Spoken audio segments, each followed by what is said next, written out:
এই যে পেঁপে গাছটা দেখছেন, এই পেঁপে গাছটা, এই যে পেঁপে গাছ, এতে পেঁপে হবে না। আমি এই পেঁপে গাছ দুইটারে কাটিং করব। দেখুন,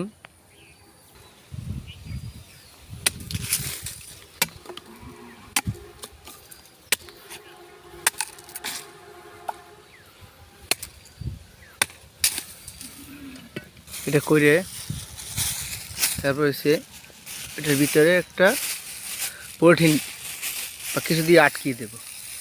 তারপর এই যে দেখেন, এই যে এটা থেকে নতুন একটা কোর বের হবে। আমরা এটাও সেম করব, এটা কাটতে ফেলাবো।